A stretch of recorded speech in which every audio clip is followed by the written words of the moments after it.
Hey guys, what's going on? James here, and in this video today, we're going to be talking about how the Tampa Bay Buccaneers have finally added a veteran cornerback to their roster in the form of former Carolina Panthers cornerback Troy Hill. I am not alone in this video today. Joining me, my friend from the NFC South Roundtable and Carolina Panthers YouTuber, Mr. Clay Ropp of the Ropp Star Report. Clay, thank you for being on, man. Yeah, James, I appreciate you having me on. I'm glad to finally get on the Mr. Bucks Nation's channel. So I'm glad to be here. Appreciate you having me on. How are you doing today? I'm good, man. I'm happy that you can make your channel debut, okay? Because we have a Yeah. lot of fun over at the NFC South Roundtable. It's a lot of fun over there. And this is Yeah. going to be a fun topic, I believe, in my opinion, because look, Yeah. Clay, the Bucks finally add a veteran cornerback in Troy Hill, former Carolina Panther. He played 6 games with them this year. The Bucks Yep. did release Kalen DeLoach, by the way, from the practice squad Hmm. to make this move. And look, he's been a starter in this league for a while now. He's 33 Hmm. years old. And while some people may say, whoa, that's too old, man, what's going on here? We'll dive into that. But they finally had a veteran cornerback. They played undrafted free agent cornerback Tyreek Thunderberg as your cornerback number 2 last week against the Falcons. That didn't go well. So then you had Josh Hayes out there, former 6th-round draft pick, playing outside cornerback. It's very evident that the Bucks needed veteran depth, and they got some veteran depth in some way, shape, or form in Troy Hill. So, Clay, from your perspective, as a Panthers YouTuber, as a Panthers fan, what were your thoughts on Troy Hill the past couple of years here with the Panthers? Yeah, we cut our ties with him because at this point we were at the time when we cut him, we were 1-5 already. Right now we're 1-7. But it was just time that it was time for us to clear out the old heads and start, using some young blood in our secondary, and that's what they decided to go with. And he was on his contract was expiring anyway, so they just decided not to wait. And they got him off the books right before the trade deadline. So no waivers, no trades, just a clean goodbye. But he joined us last August on a 1-year deal. Obviously, we got him reunited with our defensive coordinator, Giro Evero, which was a former Rams where he played at.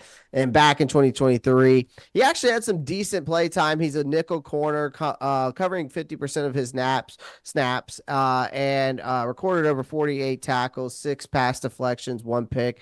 And that wasn't enough to really blow anyone's mind, but he earned it from another shot for this season. They brought him back, bargained a basement deal, hope he'd add some depth without draining the budget. So instead, they just cut ties to save a bit of that cap space to free up the spot.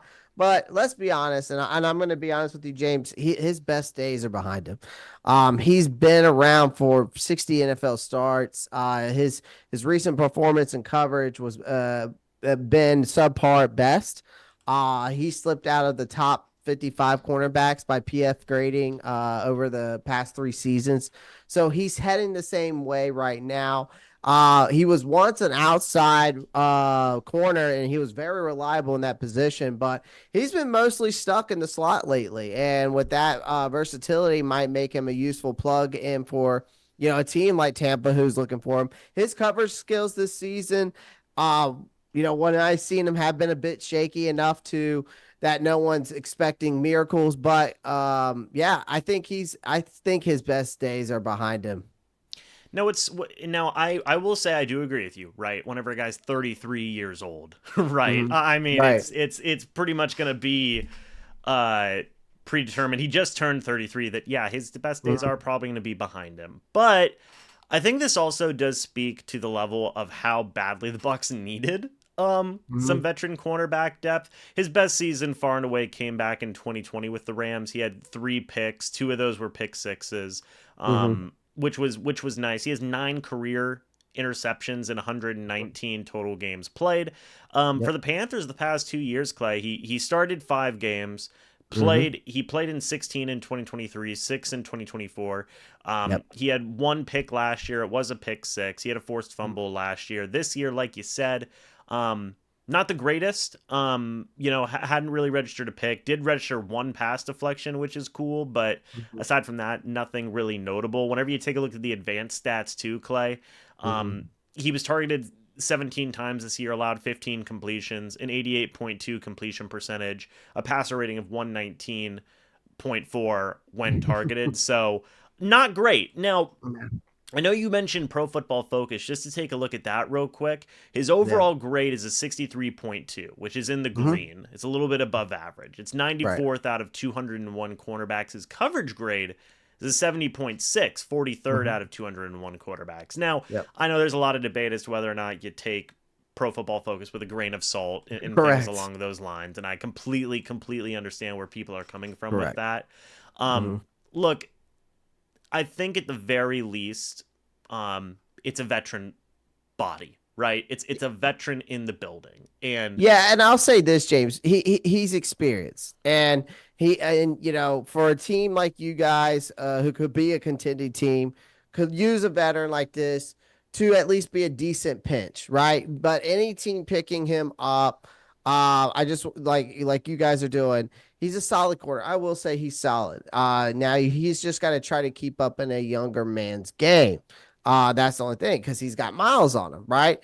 But maybe the Bucs are the right team, and he might have a little bit left in the tank to squeeze out. So maybe you can squeeze something that juice that he has left for some meaningful snaps. I'll give you that. But overall, I just still think that his time, has come, right? But Todd Bowles is a defensive guy.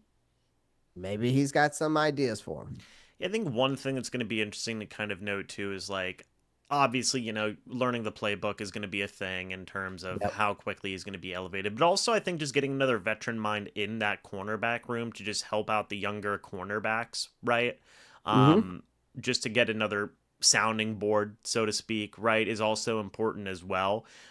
Like you said, and I think a lot of teams like you're not going to be able to bring anybody in that's going to save the secondary, right? But you can do smaller things that can help, and I think this fits more into that category.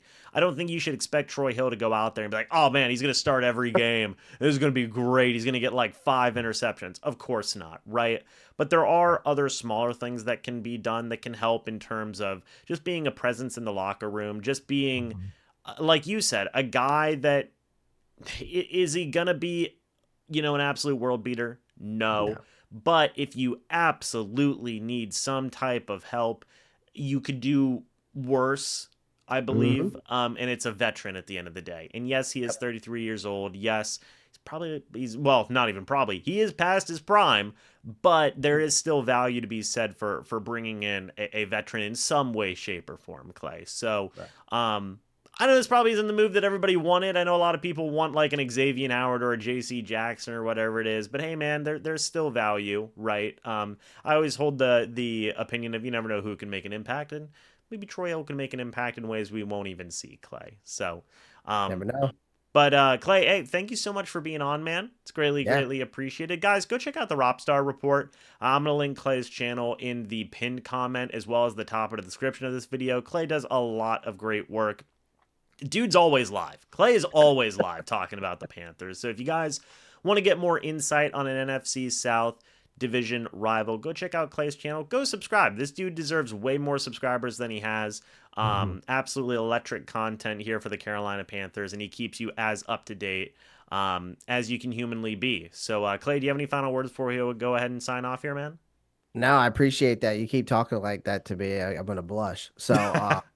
So I appreciate that, man. And yeah, guys, find me at the Rob Star Report, and yeah, and I will send some love your way as well, Mr. Bucks Nation. I'll get my Panthers over here as well, maybe to talk shit in your chat a little bit. I'm just kidding. That's all right. But guys, hey, thank you so much for watching this video. Let us know your thoughts and opinions about Troy Hill down in the comments section below. It'd be greatly appreciated. As always, guys, we'll see you all in the next video or the next live stream. But until then, and as always, guys, goodbye for now, and go Bucks.